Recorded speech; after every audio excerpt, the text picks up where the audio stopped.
Qu'est-ce qu'on va faire maintenant? Elle est finie, l'histoire du salut. Oh que non. En tout cas, j'ai encore plein d'autres choses dont on n'a pas parlé. En effet, si on voulait, on n'en aurait jamais fini. Mais avant tout, je veux que vous sachiez que cette histoire du salut se poursuit. Elle continue? Tu nous as pourtant dit que Jésus avait quitté ses apôtres le jour de l'Ascension. Il est même monté au ciel avec son corps glorieux. Oui, bien sûr. Mais en les quittant, au lieu de leur dire au revoir ou même adieu, comme nous le disons parfois, Jésus a fait à ses apôtres cette étonnante réflexion. Voici que je suis avec vous pour toujours, jusqu'à la fin du monde. Ça n'a pas de sens. Si, nous allons chercher à comprendre aujourd'hui ce que Jésus a voulu dire par là.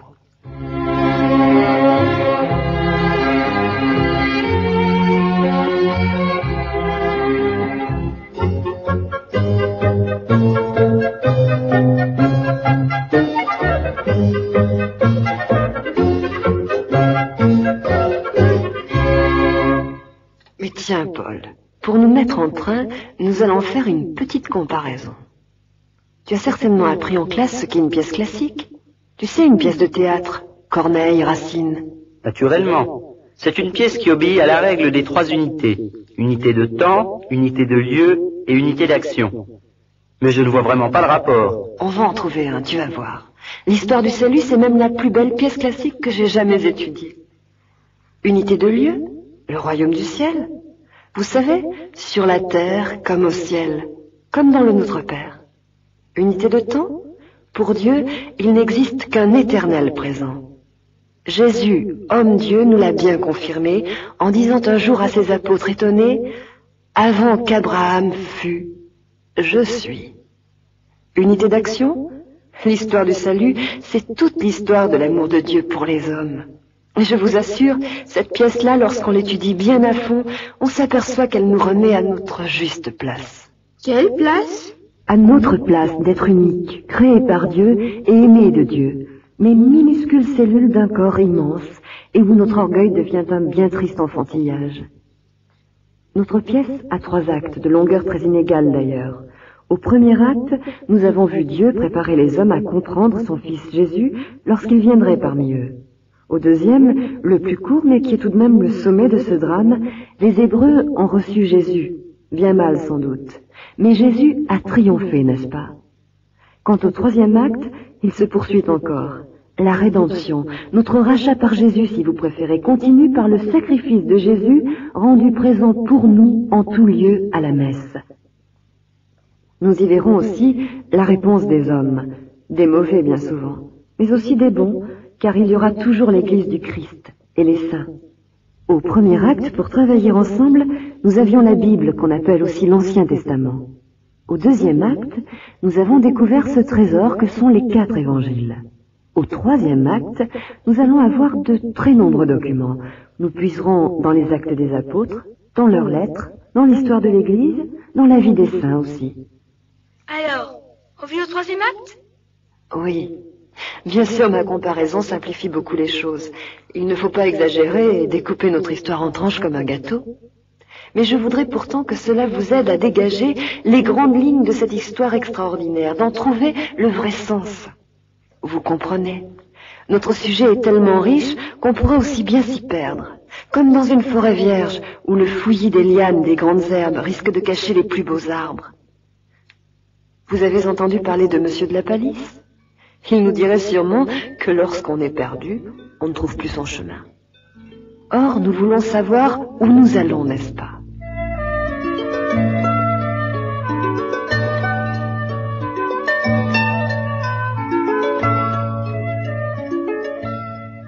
J'aimerais que tu nous dises d'abord quels sont tous ces livres dont tu viens de parler. Les actes des apôtres, c'est facile. Ça raconte ce qu'ont fait les apôtres après l'ascension. Leur voyage, leurs difficultés. Ce qu'ils ont fait, oui, mais pas tout. Saint Luc, qui en est l'auteur, ne parle pas beaucoup de certains apôtres. Par contre, vous y trouverez la conversion de l'un des pires ennemis des premiers chrétiens, Saul. Saul, converti par Jésus, lui apparaissant brusquement sur le chemin de Damas. Saul, qui sous le nouveau nom de Paul, deviendra l'un des plus grands apôtres. Celui qui a écrit plein de lettres. Exactement. Paul, comme Pierre, ont écrit des lettres très importantes. Nous y trouvons tout un enseignement. Très souvent, nous en entendons des extraits le dimanche, au cours des lectures à la messe. Ah oui, je me souviens, mais c'est très difficile à comprendre. Il ne faut pas nous décourager. Peu à peu, nous pouvons comprendre mieux. Tu as parlé aussi de l'histoire de l'Église. Quelle Église? Ne va surtout pas confondre l'Église avec un E majuscule et les églises où nous entrons pour prier, voire même que nous allons visiter. Ce n'est pas une histoire de l'art. En effet, nous avons de très belles églises. Pourtant, j'ai lu que Jésus avait dit un jour à Pierre, « Tu es Pierre, et sur cette pierre, je bâtirai mon église. » Un jeu de mots alors. Mais oui, et pour faire ce jeu de mots, Jésus avait même changé le nom de Pierre. Son ancien nom était Simon. C'est pour ça qu'on l'appelle parfois dans l'Évangile Simon-Pierre. C'est pour ça. Par cette toute petite phrase, Jésus a voulu faire comprendre à Pierre et aux apôtres que ce serait lui le chef de l'Église, cette grande famille que forment tous ceux qui essaient de suivre Jésus, tous les hommes liés entre eux par le baptême. Mais rassurez-vous, nous reparlerons et de l'Église et du baptême. Esprit Saint, Esprit d'amour, louange à toi, c'est chaque jour que nous pouvons, en nous aimant, nous réjouir d'être vivants. Nous sommes capables de réfléchir pour faire ce qui est de mieux. Nous sommes capables de bien choisir quand on nous a dit si tu veux. Esprit Saint, Esprit d'amour, louange à toi, c'est chaque jour que nous pouvons, en nous aimant, nous réjouir d'être vivants. Pourriez-vous me dire quel va être le principal acteur de notre troisième acte, comme Dieu le Père a été celui du premier et Jésus celui du second? L'homme, tous les hommes, puisqu'on est tous seuls maintenant. Bien sûr, c'est le temps des hommes, mais guidé par qui? Inspiré par qui? Jésus? Oui, naturellement, toujours Jésus, mais encore le Saint-Esprit. On ne pouvait pas savoir, tu nous en as jamais parlé. Pourtant on dit au nom du Père, du Fils et du Saint-Esprit. Alors, on fait le signe de croix, tout le temps, sans rien comprendre? Mais tout le monde sait que c'est la troisième personne. Je croyais qu'il n'y avait qu'un seul Dieu. C'est lui qui l'a dit à Abraham tout au début, et même à Moïse après. Un seul Dieu tu adoreras. Eh bien, je comprends plus rien. Allons, courage. C'est encore un grand mystère, car vous avez tous raison. C'est le mystère d'un seul Dieu en 3 personnes. Comme vous avez accepté de croire au Père et au Fils, il faut maintenant croire à l'Esprit. Vous êtes bien d'accord que Jésus n'a jamais menti? Or, un jour, avant sa mort, il dit à ses apôtres, qui ne comprirent d'ailleurs que plus tard, « Il est avantageux pour vous que je m'en aille. Je prierai le Père, et il vous donnera un autre intercesseur. Quand il viendra, lui, l'Esprit de vérité, il vous guidera vers la vérité tout entière. »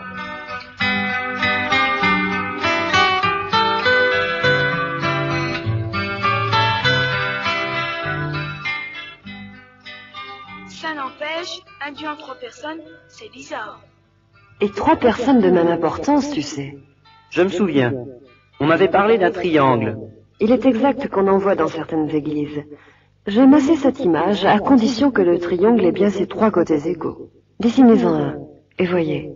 Tant qu'on n'a pas tracé le 3e côté, on n'a pas de triangle.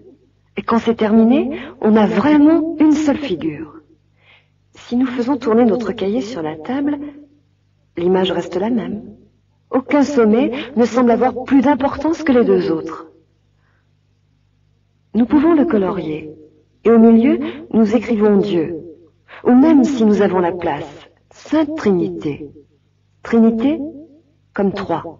Voilà un moyen, à notre portée, qui pour une fois nous donne une toute petite idée d'un bien grand mystère. La Sainte Trinité, un Dieu unique en 3 personnes. Le Père, le Fils et le Saint-Esprit. Quand même, on l'a pas vu. Heureux ceux qui croient sans avoir vu. N'est-ce pas, Sophie? D'ailleurs, Dieu le Père, on ne l'a pas tellement vu non plus.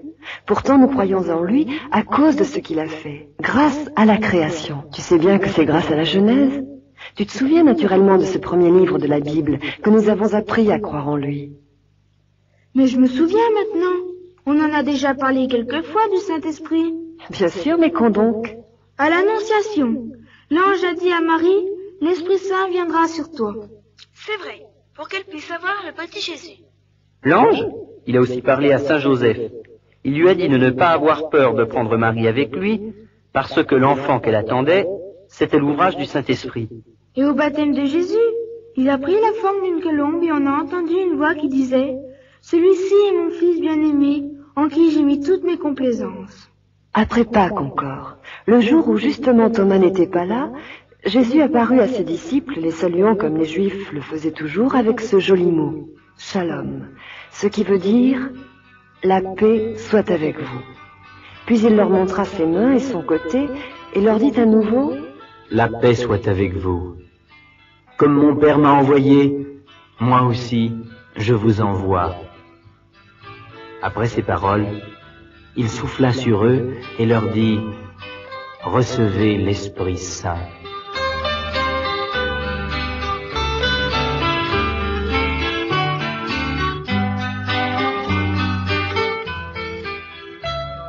Et au troisième acte alors?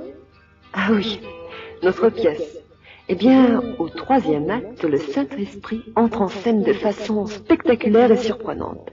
Écoutez ce que raconte Saint Luc tout au début des actes. Soudain vint du ciel un bruit semblable à celui d'un coup de vent impétueux qui remplit toute la maison où ils se tenaient. Et il leur apparut, semblable à du feu, des langues qui se partageaient. Il s'en posa une sur chacun d'eux. Ils furent tous remplis de l'Esprit Saint et se mirent à parler d'autres langues, comme l'Esprit les faisait s'exprimer. Savez-vous ce que veut dire le mot Pentecôte? Eh bien, il veut dire 50e jour. De quoi? 50e jour après Pâques. La Pentecôte, cette grande fête chrétienne, était déjà une grande fête juive. C'est pourquoi les apôtres se trouvaient réunis ce jour-là. Ils fêtaient ensemble le souvenir de Moïse recevant de Dieu les 10 commandements. Vous vous souvenez? Sur le mont Sinaï. Bien sûr, mais dis-nous, cette fois-ci, le Saint-Esprit, il a encore changé de forme? Peut-être est-ce seulement pour mieux se manifester à nous. Vous savez, la colombe, cet oiseau si doux et si blanc, il nous donne toujours une idée de paix et de pureté. Or, c'est justement une colombe qui descendit sur Jésus lorsqu'on entendit la voix affirmer « Celui-ci est mon Fils, le Messie attendu, porteur de la paix, et qui sera le sacrifice parfait, l'agneau de Dieu. » Après Pâques, le Saint-Esprit semble prendre la forme du souffle de Jésus. Étonnant? Peut-être pas. La Genèse nous a raconté la création de l'homme comme ça. Dieu modela l'homme avec de la poussière prise du sol. Il insuffla en ses narines le souffle de la vie, et l'homme devint personne vivante. Et ne dit-on pas couramment le souffle de la vie? Et Jésus, c'est l'image de la vie parfaite.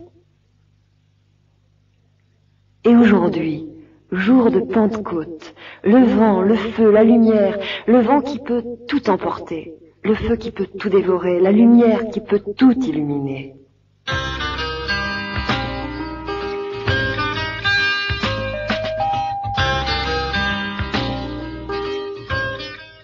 Est-ce bien vrai qu'ils se sont mis à parler toutes les langues? C'est pratique. Naturellement, c'est vrai. Je pensais bien que cela vous plairait. C'est pourquoi je vous avais dit que c'était spectaculaire, mais ce qui compte plus encore, c'est pourquoi parle-t-il toutes les langues? Luc nous dit bien « Or, il y avait là parmi les Juifs séjournant à Jérusalem des hommes pieux venus de toutes les nations qui sont sous le ciel. Au bruit qui se produisit, la foule accourut, et elle fut bouleversée de ce que chacun les entendait parler sa propre langue. » Les Juifs de cette époque étaient déjà dispersés, ne parlaient plus la même langue. Mais leur religion, celle du peuple choisi par Dieu, les unissait et les ramenait souvent à Jérusalem. Mais toi, ne dis plus ces pratiques, car tu auras beau prier le Saint-Esprit, tu ne sauras pas l'anglais sans le travailler. Tu n'en as pas besoin, au contraire. Ce serait mauvais pour toi. Et le Saint-Esprit n'est pas fait pour soigner ta paresse. Par contre, réfléchissons ensemble aux conséquences de la Pentecôte. Elles sont si importantes. C'est pour qu'ils puissent parler à n'importe qui sans être gênés par leur langue? En vérité, c'était bien nécessaire. Nous avons appris que Jésus était venu pour tous les hommes. Certes, les rois mages, après s'être prosternés devant lui, allèrent dans leur pays, mais sans avoir appris à le connaître vraiment, en vivant avec lui. Qui pourrait mieux expliquer Jésus que ses premiers disciples? Or, grâce aux apôtres conduits par le Saint-Esprit, le message du Christ va se répandre dans le monde comme une traînée de poudre, comme le feu qui peut tout dévorer sur son passage. La Pentecôte permet le départ des apôtres. Les voilà partis dans le monde pour y annoncer la bonne nouvelle.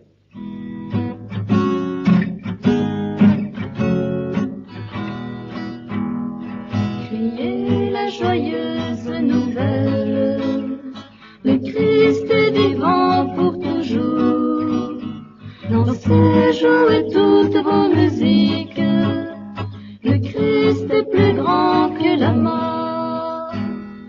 Inventez une chanson pleine de rire. La vie est délivrée, la mort est en prison. Criez la joyeuse nouvelle, le Christ est vivant pour toujours. Dansez, jouez toutes vos musiques, le Christ est plus grand que la mort.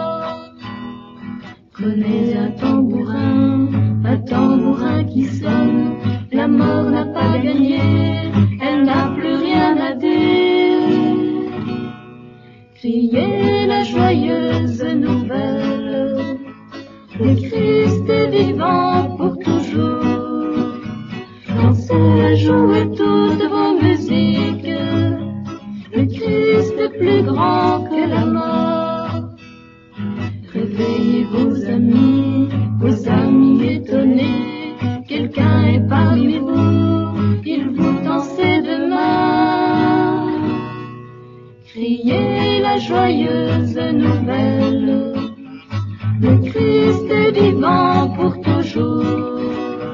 Dansez, jouez toutes vos musiques, le Christ est plus grand que la mort. Mais la Pentecôte, on peut dire aussi que c'est la naissance de l'Église annoncée par Jésus à Saint-Pierre. Des 12, comme on dit. Pierre sera le chef, le guide. Mais l'Église qui naît en ce jour ne sera pas une société purement humaine, comme ils sont faits s'en défaitant. L'Église, c'est l'instrument de l'Esprit Saint.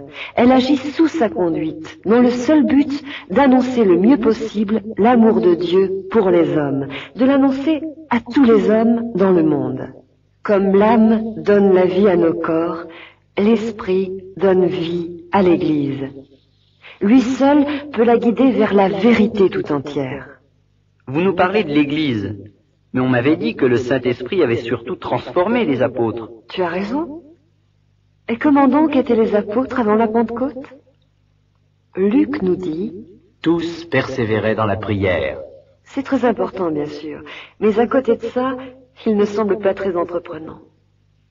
Ils se réunissent toujours entre gens convaincus. Parfois même, ils sont assez nombreux. Saint Luc parle d'une réunion de 120 disciples. Mais ils ne font guère que s'organiser. Ils élisent même un remplaçant de Judas, le traître, afin d'être à nouveau 12 apôtres. Mais ils ont peur, sans doute. Ils n'osent guère se proclamer ouvertement les disciples de ce Jésus, condamné au supplice il y a si peu de temps. Et en fait, Jésus, l'ont-ils même vraiment compris? Très peu de temps avant l'ascension, ils lui demandaient encore s'il allait enfin rétablir le royaume d'Israël. Se débarrasser des Romains, comme tous les Juifs l'avaient espéré? Eh oui, comme eux. Par moments, on dirait qu'ils n'ont décidément rien compris à la vraie mission de Jésus. Et après la Pentecôte?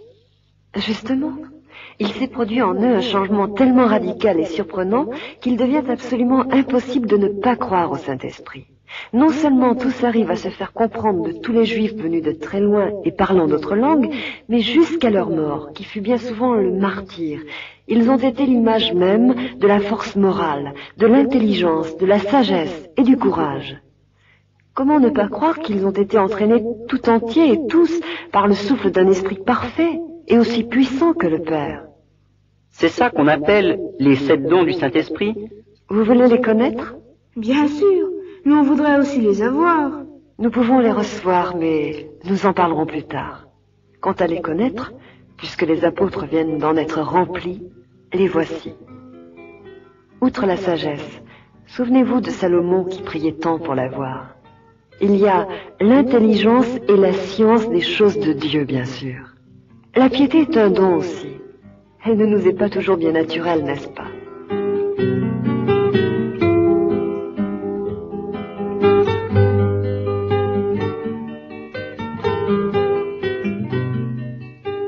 Le Saint-Esprit donne aussi la force et le conseil. C'est quoi? Le don de conseil, c'est dans le doute ou l'incertitude pouvoir choisir ce qui est le mieux, au regard de Dieu naturellement. Vous verrez que dans la vie, même quand on s'applique très fort, on peut de bonne foi se tromper. Attends un peu que je les compte. Sagesse, intelligence et science. Ça fait 3. Piété, force et conseil. Ça fait 6. Il en manque un. Bien sûr, tu m'as interrompu avant que je vous parle de la crainte de Dieu. La crainte de Dieu. Oui, la crainte, mais ça ne veut pas dire la peur, bien sûr que non. Dieu est amour, on l'a dit assez souvent. Cette crainte, elle signifie le respect de Dieu. Dieu est l'amour parfait. Raison de plus pour ne jamais se moquer de lui, ni en parole, ni en acte, bien sûr. Finalement, pour le Saint-Esprit, c'est comme pour Dieu le Père. C'est grâce à ce qu'il a fait qu'on peut croire en lui. Eh bien moi, je vais vous dire. Tu as parlé de la forêt vierge? Je crois bien que je suis perdu. Tout à l'heure, tu commençais par dire que l'important c'est ce qu'avait dit Jésus. Je suis avec vous pour toujours, jusqu'à la fin du monde. Tu as parlé de la Sainte Trinité, de la Pentecôte et du Saint-Esprit. On n'entend guère parler de Jésus dans tout ça. C'est vrai. Mais rappelle-toi, un même Dieu en 3 personnes. Quand on parle de l'une, on n'est forcément pas loin des 2 autres. D'abord, je vous ai dit, tu t'en souviens, que le sacrifice de rédemption de Jésus se poursuivait en se renouvelant à la messe. Sais-tu que chaque minute, il y a dans le monde un prêtre blanc, jaune ou noir qui prononce les paroles de la consécration? Ceci est mon corps, ceci est mon sang qui sera versé pour vous et pour la multitude en rémission des péchés.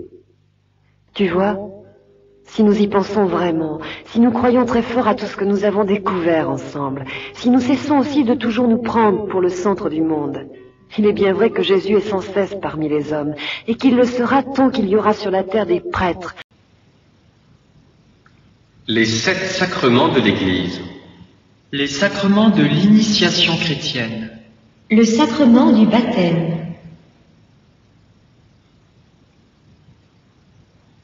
L'initiation chrétienne s'accomplit par l'ensemble de 3 sacrements. Le baptême, qui est le début de la vie nouvelle, la confirmation, qui en est l'affermissement, et l'Eucharistie, qui nourrit le disciple avec le corps et le sang du Christ, en vue de sa transformation en lui. Allez donc, de toutes les nations, faites des disciples, les baptisant au nom du Père et du Fils et du Saint-Esprit, et leur apprenant à observer tout ce que je vous ai prescrit. Le baptême constitue la naissance à la vie nouvelle dans le Christ. Selon la volonté du Seigneur, il est nécessaire pour le salut, comme l'Église elle-même à laquelle introduit le baptême. Le rite essentiel du baptême consiste à plonger dans l'eau le candidat ou à verser de l'eau sur sa tête en prononçant l'invocation de la très sainte Trinité, c'est-à-dire du Père, du Fils et du Saint-Esprit. Le fruit du baptême ou grâce baptismale est une réalité riche qui comporte la rémission du péché originel et de tous les péchés personnels, la naissance à la vie nouvelle par laquelle l'homme devient fils adoptif du Père, membre du Christ, temple du Saint-Esprit. Par le fait même, le baptisé est incorporé à l'Église, corps du Christ, et rendu participant du sacerdoce du Christ.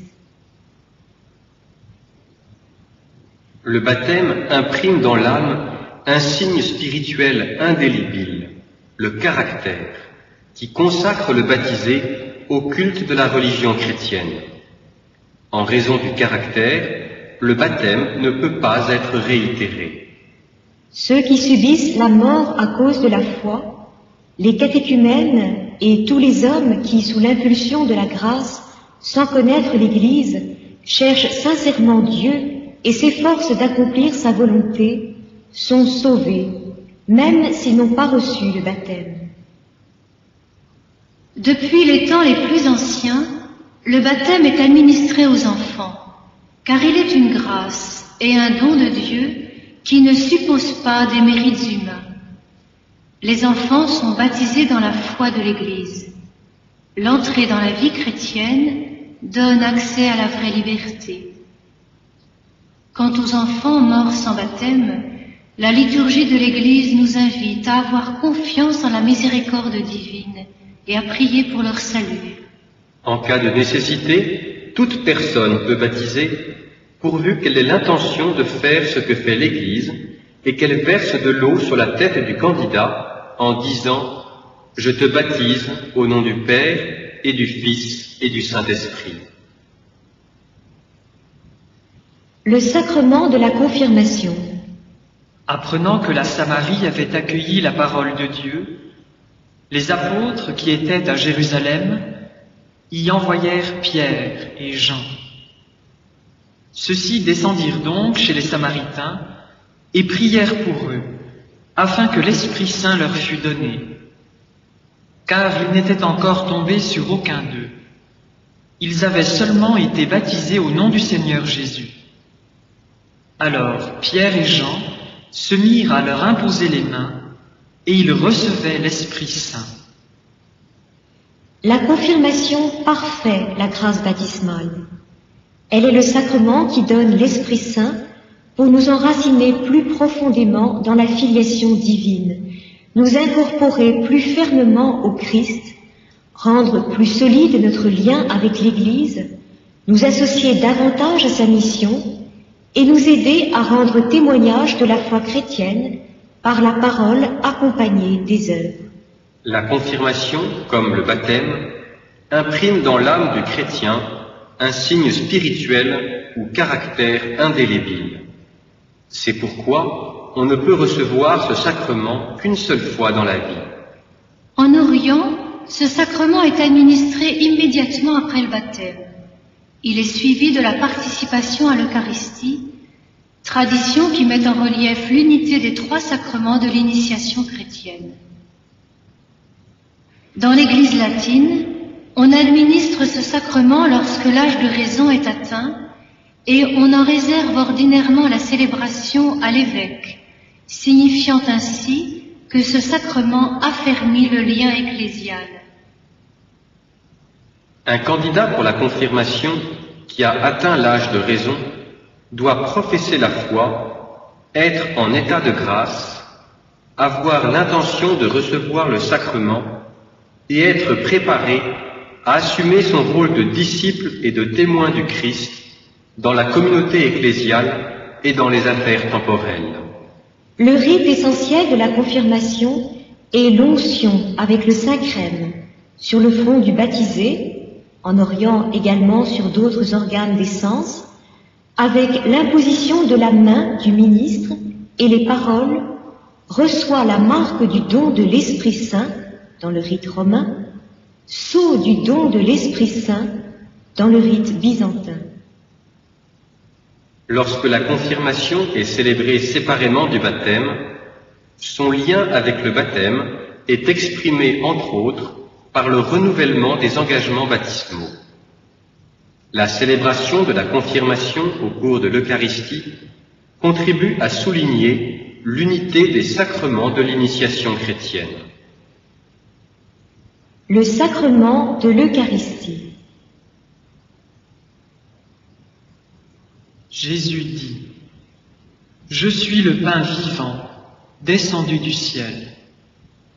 Qui mangera ce pain vivra à jamais. Qui mange ma chair et boit mon sang a la vie éternelle. Il demeure en moi et moi en lui. »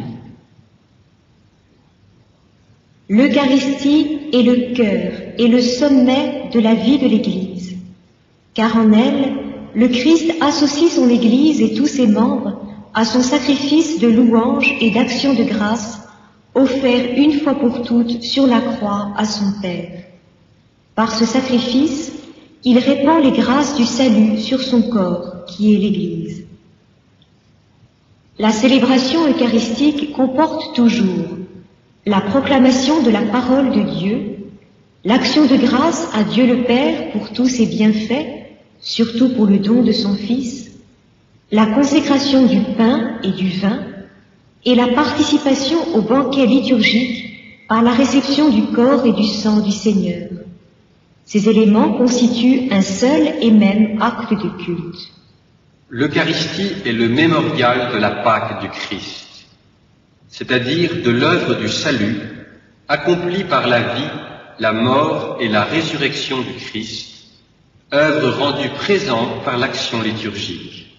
C'est le Christ lui-même, grand prêtre éternel de la nouvelle alliance, qui, agissant par le ministère des prêtres, offre le sacrifice eucharistique. Et c'est encore le même Christ, réellement présent sous les espèces du pain et du vin, qui est l'offrande du sacrifice eucharistique. Seuls les prêtres validement ordonnés peuvent présider l'Eucharistie et consacrer le pain et le vin pour qu'ils deviennent le corps et le sang du Seigneur. Les signes essentiels du sacrement eucharistique sont le pain de blé et le vin du vignoble, sur lesquels est invoquée la bénédiction de l'Esprit Saint, et le prêtre prononce les paroles de la consécration dites par Jésus pendant la dernière scène. « Ceci est mon corps, livré pour vous. Ceci est la coupe de mon sang. »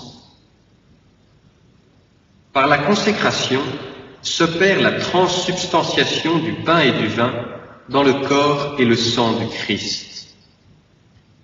Sous les espèces consacrées du pain et du vin, le Christ lui-même, vivant et glorieux, est présent de manière vraie, réelle et substantielle, son corps et son sang, avec son âme et sa divinité. En tant que sacrifice, l'Eucharistie est aussi offerte en réparation des péchés des vivants et des défunts, et pour obtenir de Dieu une temporelle. Celui qui veut recevoir le Christ dans la communion eucharistique doit se trouver en état de grâce. Si quelqu'un a conscience d'avoir péché mortellement, il ne doit pas accéder à l'Eucharistie sans avoir préalablement reçu l'absolution dans le sacrement de pénitence. La sainte communion au corps et au sang du Christ accroît l'union du communion avec le Seigneur, lui remet les péchés véniels et le préserve des péchés graves. Puisque les liens de charité entre le communion et le Christ sont renforcés, la réception de ce sacrement renforce l'unité de l'Église, corps mystique du Christ. L'Église recommande vivement aux fidèles de recevoir la Sainte Communion chaque fois qu'ils participent à la célébration de l'Eucharistie. Elle leur en fait obligation au moins une fois par an. Puisque le Christ lui-même est présent dans le sacrement de l'autel, il faut l'honorer d'un culte d'adoration. La visite au très saint sacrement est une preuve de gratitude, un signe d'amour et un devoir d'adoration envers le Christ, notre Seigneur. Le Christ, ayant passé de ce monde au Père, nous donne dans l'Eucharistie le gage de la gloire auprès de lui. La participation au saint sacrifice nous identifie avec son cœur, soutient nos forces au long du pèlerinage de cette vie, nous fait souhaiter la vie éternelle et nous unit déjà à l'Église du ciel, à la Sainte Vierge Marie et à tous les saints. Les 7 sacrements de l'Église. Les sacrements de guérison. Le sacrement de pénitence et de réconciliation. Le soir de Pâques, le Seigneur Jésus se montra à ses apôtres et leur dit : « Recevez l'Esprit Saint. Ceux à qui vous remettrez les péchés, ils leur seront remis. Ceux à qui vous les retiendrez, ils leur seront retenus. » Le péché.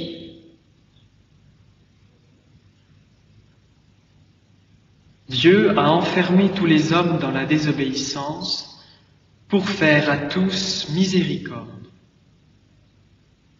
Le péché est une parole, un acte ou un désir contraire à la loi éternelle. Il est une offense à Dieu. Il se dresse contre Dieu dans une désobéissance contraire à l'obéissance du Christ. Le péché est un acte contraire à la raison. Il blesse la nature de l'homme et porte atteinte à la solidarité humaine. La racine de tous les péchés est dans le cœur de l'homme. Leurs espèces et leur gravité se mesurent principalement selon leur objet. Choisir délibérément, c'est-à-dire en le sachant et en le voulant, une chose gravement contraire à la loi divine et à la fin dernière de l'homme, c'est commettre un péché mortel. Celui-ci détruit en nous la charité, sans laquelle la béatitude éternelle est impossible. Sans repentir, il entraîne la mort éternelle. Le péché véniel constitue un désordre moral réparable par la charité qu'il laisse subsister en nous. La répétition des péchés, même véniels, engendre les vices, parmi lesquels on distingue les péchés capitaux. Le pardon des péchés commis après le baptême est accordé par un sacrement propre, appelé sacrement de la conversion, de la confession, de la pénitence ou de la réconciliation. Qui pêche blesse l'honneur de Dieu et son amour, sa propre dignité d'homme appelé à être fils de Dieu, et le bien-être spirituel de l'Église, dont chaque chrétien doit être une pierre vivante. Aux yeux de la foi, aucun mal n'est plus grave que le péché, et rien n'a de pire conséquence pour les pécheurs eux-mêmes, pour l'Église et pour le monde entier. Revenir à la communion avec Dieu, après l'avoir perdu par le péché, est un mouvement né de la grâce du Dieu plein de miséricorde et soucieux du salut des hommes. Il faut demander ce don précieux pour soi-même comme pour autrui. Le mouvement de retour à Dieu, appelé conversion et repentir, implique une douleur et une aversion vis-à-vis des péchés commis, et le propos ferme de ne plus pécher à l'avenir. La conversion touche donc le passé et l'avenir. Elle se nourrit de l'espérance en la miséricorde divine. Le sacrement de la pénitence est constitué par l'ensemble des 3 actes posés par le pénitent et par l'absolution du prêtre. Les actes du pénitent sont le repentir, la confession ou manifestation des péchés au prêtre et le propos d'accomplir la réparation et les œuvres de réparation. Le repentir, appelé aussi contrition, doit être inspiré par des motifs qui relèvent de la foi. Si le repentir est conçu par amour de charité envers Dieu, on le dit parfait. S'il est fondé sur d'autres motifs, on l'appelle imparfait. Celui qui veut obtenir la réconciliation avec Dieu et avec l'Église doit confesser au prêtre tous les péchés graves qu'il n'a pas encore confessés et dont il se souvient après avoir examiné soigneusement sa conscience. Sans être en soi nécessaire, la confession des fautes vénielles est néanmoins vivement recommandée par l'Église. Le confesseur propose aux pénitents l'accomplissement de certains actes de satisfaction ou de pénitence en vue de réparer le dommage causé par le péché et de rétablir les habitudes propres aux disciples du Christ. Seuls les prêtres qui ont reçu de l'autorité de l'Église la faculté d'absoudre peuvent pardonner les péchés au nom du Christ. Les effets spirituels du sacrement de pénitence sont la réconciliation avec Dieu par laquelle le pénitent recouvre la grâce, la réconciliation avec l'Église, la remise de la peine éternelle encourue par les péchés mortels, la remise, au moins en partie, des peines temporelles suite du péché, la paix et la sérénité de la conscience et la consolation spirituelle, l'accroissement des forces spirituelles pour le combat chrétien.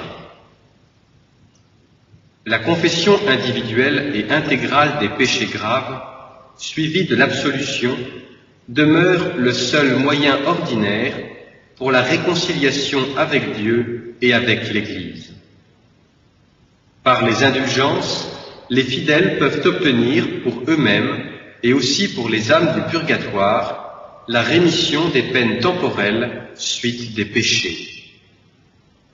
L'onction des malades. Quelqu'un parmi vous est-il malade? Qu'il appelle les presbytres de l'Église et qu'il prie sur lui, après l'avoir oint d'huile au nom du Seigneur.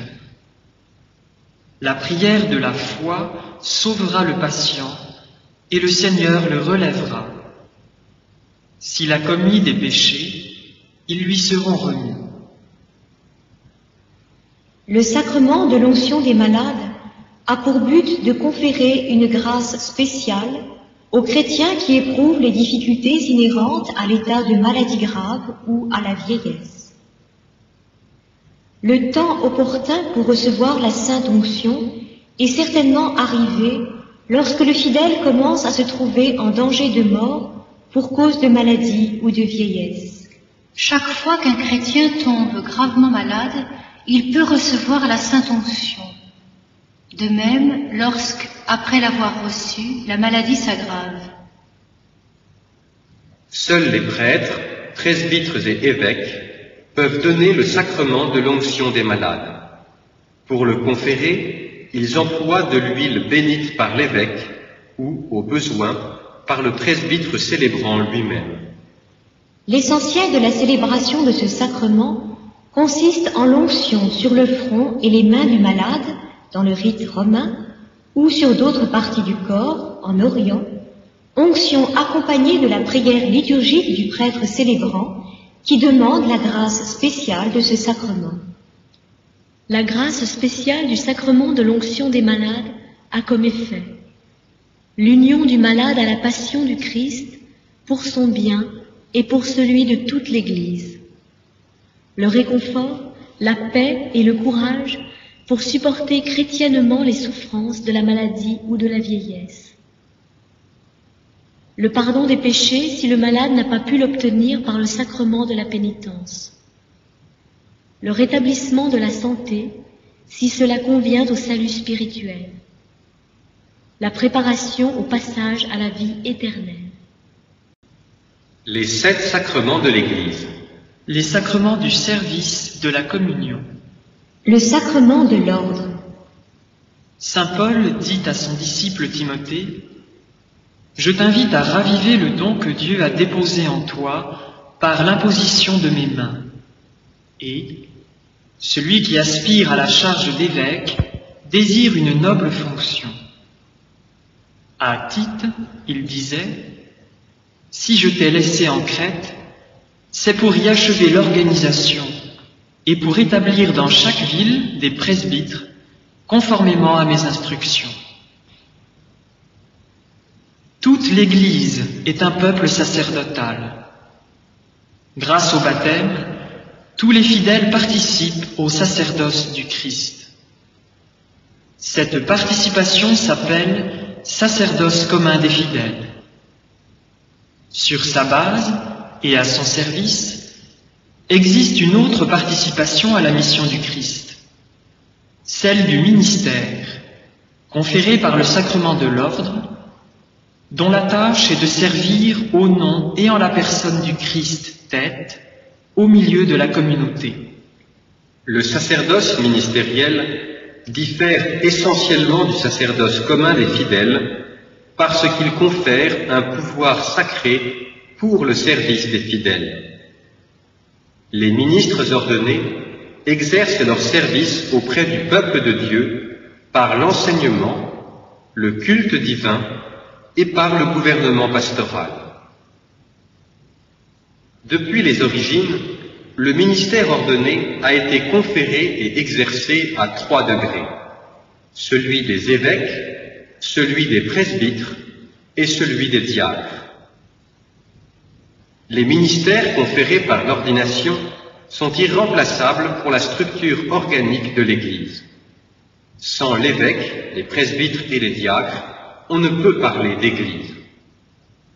L'évêque reçoit la plénitude du sacrement de l'ordre, qu'il insère dans le collège épiscopal et fait de lui le chef visible de l'Église particulière qui lui est confiée.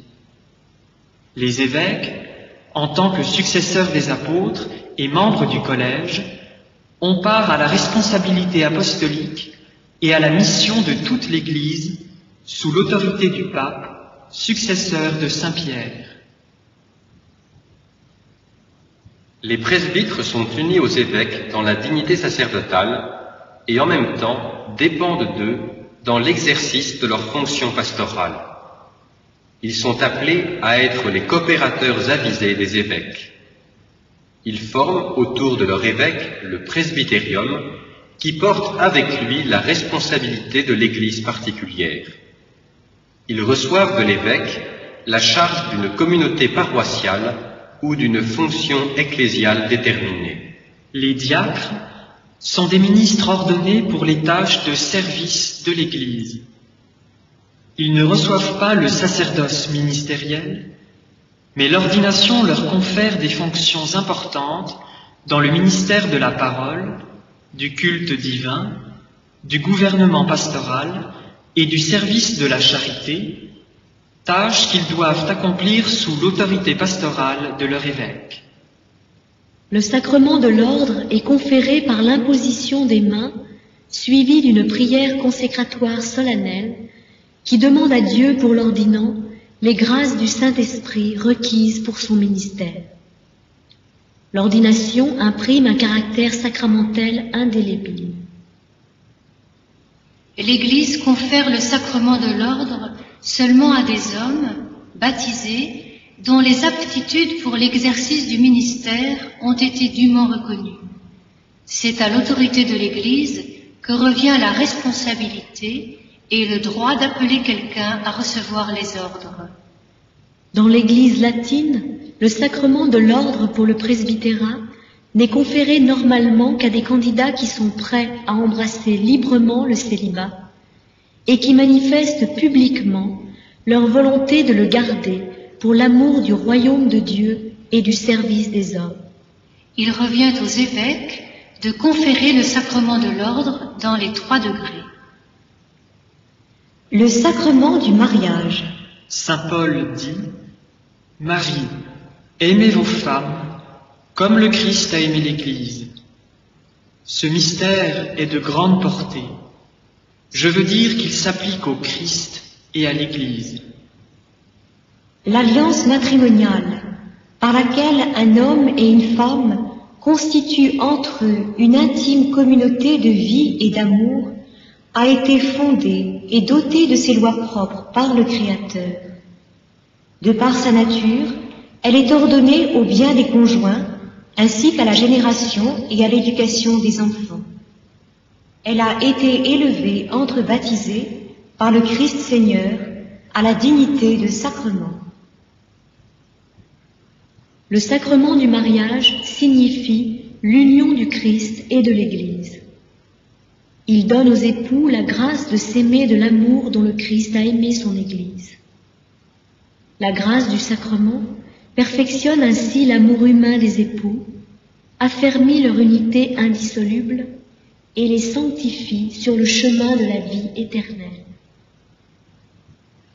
Le mariage se fonde sur le consentement des contractants, c'est-à-dire sur la volonté de se donner mutuellement et définitivement dans le but de vivre une alliance d'amour fidèle et féconde. Puisque le mariage établit les conjoints dans un état public de vie dans l'Église, il convient que sa célébration soit publique, dans le cadre d'une célébration liturgique, devant le prêtre ou le témoin qualifié de l'Église, les témoins et l'assemblée des fidèles. L'unité, l'indissolubilité et l'ouverture à la fécondité sont essentiels au mariage.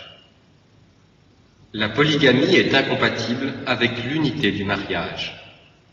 Le divorce sépare ce que Dieu a uni. Le refus de la fécondité détourne la vie conjugale de son don le plus excellent, l'enfant. Le remariage des divorcés, du vivant du conjoint légitime, contrevient au dessein et à la loi de Dieu enseignée par le Christ. Ils ne sont pas séparés de l'Église, mais ils ne peuvent accéder à la communion eucharistique. Ils mèneront leur vie chrétienne, notamment en éduquant leurs enfants dans la foi. Le foyer chrétien est le lieu où les enfants reçoivent la première annonce de la foi. Voilà pourquoi la maison familiale est appelée à bon droit l'Église domestique, communauté de grâce et de prière, école des vertus humaines et de la charité chrétienne. Les autres célébrations liturgiques. Les sacramentaux. On appelle sacramentaux les signes sacrés institués par l'Église, dont le but est de préparer les hommes à recevoir le fruit des sacrements et de sanctifier les différentes circonstances de la vie. Parmi les sacramentaux, les bénédictions occupent une place importante. Elles comportent à la fois la louange de Dieu pour ses œuvres et ses dons.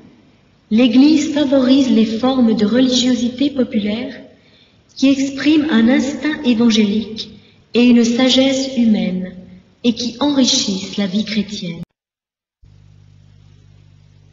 J'aimerais vous citer quelques mots d'un grand cardinal français, mort il y a peu d'années. La conviction doit renaître dans le peuple chrétien. Ce dont notre civilisation a le plus besoin, c'est que Dieu soit rendu visiblement présent au milieu d'elle. Et c'est la vocation admirable du prêtre. Dieu visible au milieu de nous. Vous vous rendez compte? Comme ce serait bon. C'est quoi, la vocation? Vocation? Cela vient du mot latin vocare, qui veut dire appeler. Tu sais, un prêtre, c'est celui que Jésus a appelé, comme il a appelé Simon-Pierre le pêcheur, ou Matthieu le percepteur, ou même Saul sur le chemin de Damas. Et appelé pour quoi faire? Pour devenir pêcheur d'hommes. C'est lui-même qui l'a dit à Pierre, pour transmettre à la suite des apôtres le message de la résurrection. C'est sûr qu'il faut des prêtres. Qui est-ce qui dirait la messe? Si nous n'avions plus de prêtres, Pierre, ce serait terrible en effet. Bien sûr, nous pourrions toujours prier ensemble, lire la Bible et tous les textes saints. Rien même ne nous empêcherait de continuer à offrir à Jésus notre travail et nos efforts. Mais il n'y a qu'un prêtre qui puisse consacrer le pain et le vin pour qu'ils deviennent le corps et le sang de Jésus? Oui, sans le prêtre, plus de consécration, plus d'Eucharistie, la nourriture parfaite des enfants de Dieu. Et en plus, ils ne font pas que ça. Ils font les baptêmes, les mariages, tout ça. C'est quoi tout ça, comme tu dis? C'est les sacrements.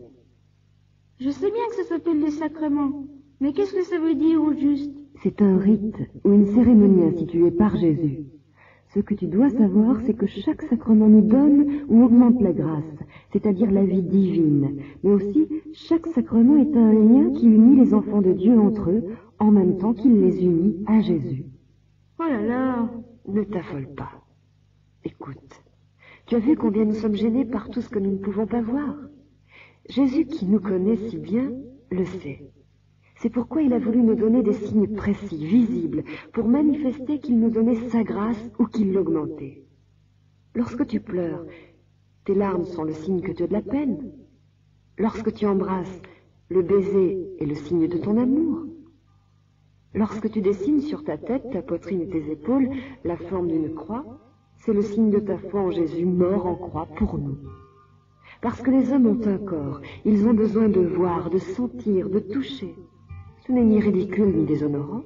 Le sacrement, c'est donc une cérémonie où on emploie des signes ou des choses visibles pour représenter une réalité invisible. C'est en somme Dieu qui veut bien se mettre à notre portée.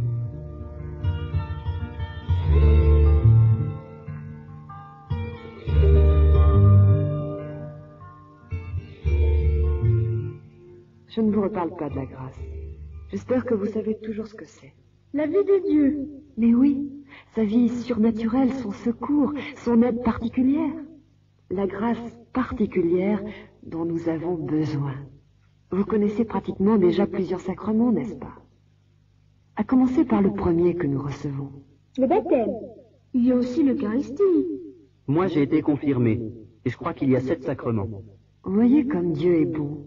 Il jalonne notre existence de sacrements. Le baptême, la pénitence, l'Eucharistie, la confirmation, le mariage ou l'ordre et l'extrême-onction. Ça fait 7. Je les ai comptés. Mais en tout cas, j'ai rien compris. Rien compris? J'espère que tu exagères. Commençons donc par le début. Le baptême. Ça, bien sûr. C'est lui qui nous enlève le péché originel. Tu sais aussi depuis peu qu'il nous fait par là même entrer dans l'église de Jésus. Généralement, ce sont les parents du petit bébé qui désirent qu'il les rejoigne dans l'église, le plus vite possible, après sa naissance. Le parrain et la marraine sont là pour s'engager à la place de leur filleul et aider ses parents à le guider vers Jésus. Mais tu assisteras peut-être au baptême d'un adolescent ou même d'une grande personne. Que c'est beau de voir un homme de plus découvrir Jésus. Sans doute pour se convertir, c'est-à-dire tourner sa vie tout d'un coup vers Jésus. A-t-il de tout son cœur cherché? Jésus ne l'a pas forcé. Il était libre.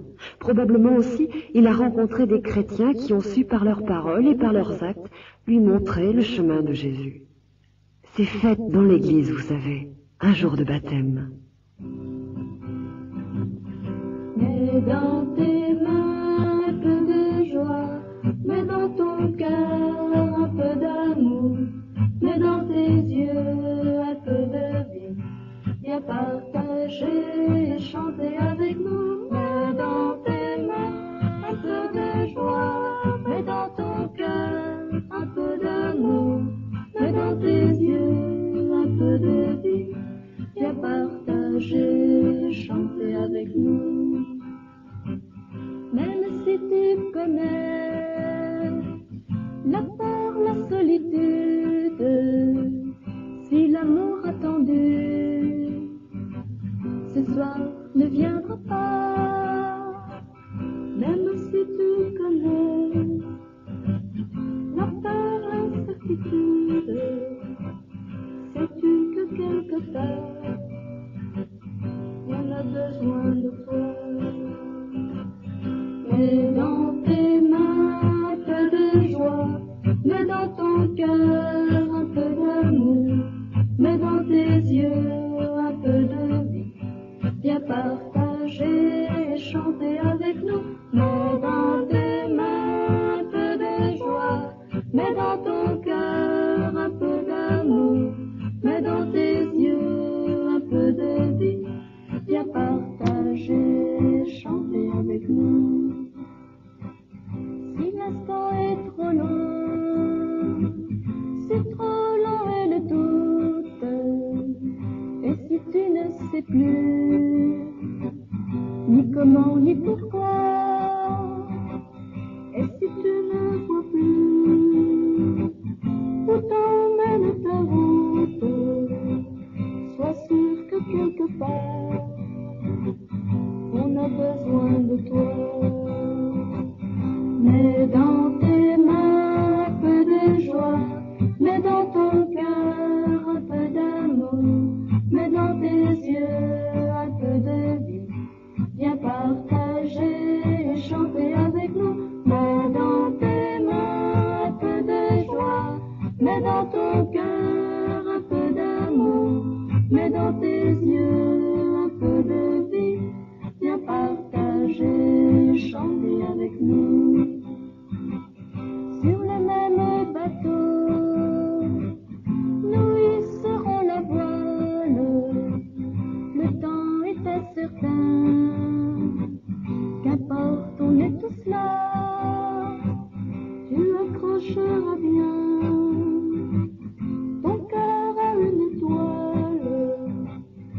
regarde, c'est devant.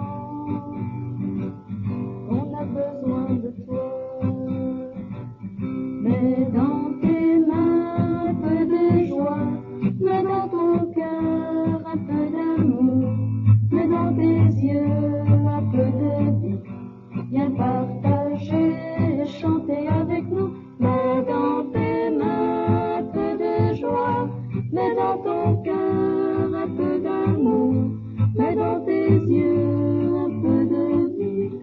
Viens partager et chanter avec nous. Nous avons longuement parlé de l'Eucharistie, ce sacrement qui doit être notre nourriture spirituelle, la plus régulière et la plus fréquente possible. Quant à la confirmation, savez-vous ce que c'est? Mais c'est notre Pentecôte. Naturellement, c'est le sacrement qui doit, à l'âge où déjà nous grandissons, faire de nous des chrétiens plus forts, plus éclairés, plus missionnaires. Missionnaires chacun selon nos moyens, bien sûr. Mais surtout, n'oubliez pas que les apôtres priaient lorsqu'ils ont reçu le Saint-Esprit. Souvenez-vous de Salomon, de la Sainte Vierge et de tous les grands saints. La grâce, il l'a demandé. Vous verrez que même lorsqu'on demande peu, Dieu donne beaucoup. Mais pourquoi nous forcerait-il à recevoir sa grâce si nous n'en avons pas envie? Vous êtes un peu jeune pour que nous nous attardions sur 3 autres sacrements, mais il nous faut savoir tout de même que le mariage donne la grâce particulière dont les époux auront besoin tout au long de leur vie commune. L'ordre, on pourrait dire qu'il fait d'un homme un apôtre à part entière, qui pourra vraiment représenter Jésus sur la terre pour les rendre vivants. C'est le sacrement qui accorde aux prêtres le pouvoir de Jésus pour donner les sacrements aux fidèles. Enfin, le sacrement des malades donne à ceux qui sont en danger de mort la grâce et la force d'affronter la souffrance et la mort. Et le 7e sacrement, alors? Le 7e, dans le désordre, va nous donner l'occasion de nous replonger dans un passage de l'Évangile. Une parabole. Vous savez, ces histoires inventées par Jésus. Oh oui, raconte. Un homme avait 2 fils. Le plus jeune dit à son père, « Père, donne-moi la part de fortune qui me revient. » Et le père leur partagea son bien. Je la connais. Il a tout dépensé bêtement. Et il a fini par être très malheureux. Et même il avait si faim qu'il aurait bien voulu manger la nourriture des cochons qu'il gardait. Pouah. Rentrant alors en lui-même, il se dit, « Combien de serviteurs de mon père ont du pain en surabondance? Et moi, je suis ici à périr de faim. Je veux partir, aller vers mon père et lui dire, « Père, j'ai péché contre le ciel et envers toi. Je ne mérite plus d'être appelé ton fils. Traite-moi comme un de tes serviteurs. » Et il partit et alla vers son père. Tandis qu'il était encore loin, son père l'aperçut et fut pris de pitié. Il courut se jeter à son cou et l'embrassa tendrement. Le fils lui dit, « Père, j'ai péché contre le ciel et envers toi. Je ne mérite plus d'être appelé ton fils. » Et le père dit à ses serviteurs, « Vite, apportez la plus belle robe et l'en revêtez. Mettez-lui un anneau au doigt et des chaussures aux pieds. Amenez le veau gras, tuez-le, mangeons et festoyons, car mon fils que voilà était mort et il est revenu à la vie. Il était perdu et il est retrouvé. » Jésus raconte aussi que le fils aîné était très très jaloux et qu'il s'est même mis en colère. C'est vrai, mais te souviens-tu de ce que lui dit alors le père? Pourquoi cette colère? Toi, mon enfant, tu es toujours avec moi, et tout ce qui est à moi est à toi. Mais il fallait bien festoyer et se réjouir, puisque ton frère que voilà était mort, et il est revenu à la vie. Il était perdu, et il est retrouvé. Qu'est-ce qui vous a le plus frappé dans l'histoire de Jésus? L'aîné a toujours été sage, mais le second, il a fait des tas de bêtises. Oui, mais quand il est rentré, son père n'était pas fâché. Pourtant, il lui a tout raconté, toute la vérité, sans lui dire que ce n'était pas sa faute. C'est tout juste si le père n'a pas l'air d'aimer plus fort le plus méchant. C'est bizarre tout de même. C'est une drôle de fête. Comme pour un baptême? Ce qui me paraît curieux, c'est la dernière phrase. Il y tient, Jésus. Il l'a dit 2 fois. Ton frère que voilà était mort et il est revenu à la vie.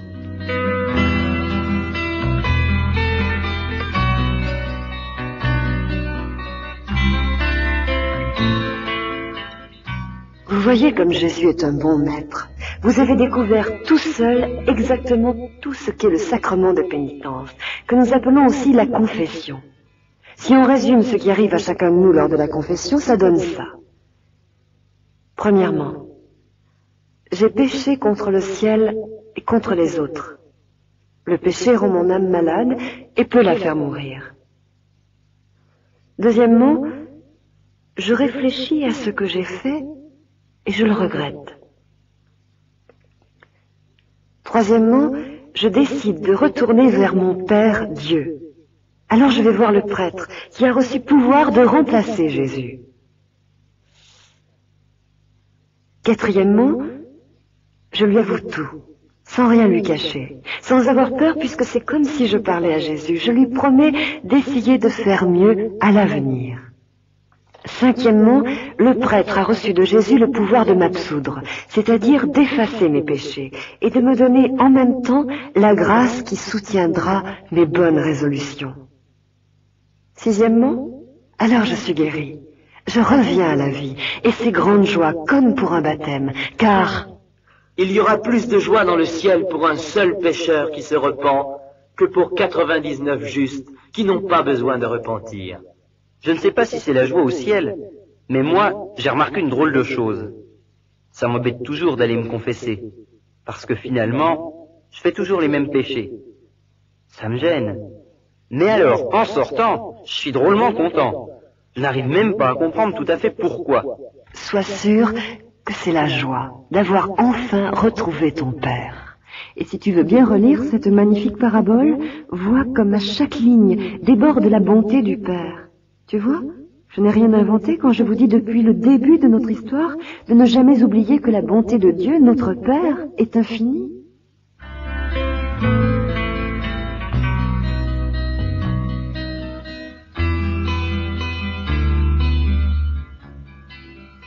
Bon, voilà pour les sacrements. Mais dans tout ça, si on réfléchit bien, c'est surtout les prêtres qui sont importants dans l'Église. On ne peut pas se passer d'eux. Tandis qu'à mon avis, l'Église, elle peut très bien se passer de moi. Oh, Paul, quelle grosse erreur.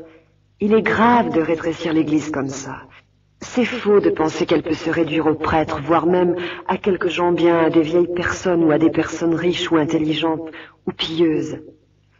Notre cardinal français disait encore: c'est la masse des hommes, la foule des pauvres, en esprit, en argent ou en piété, qu'il faut garder à Jésus, ou lui gagner.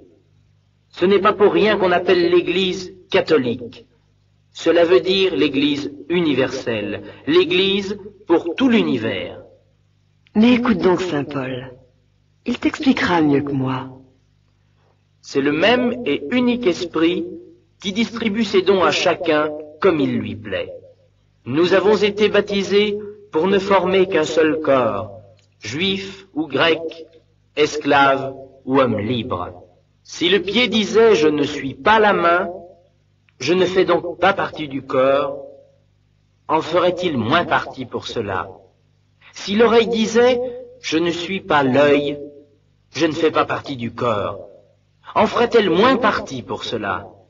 Ainsi, il y a plusieurs membres, mais un seul corps.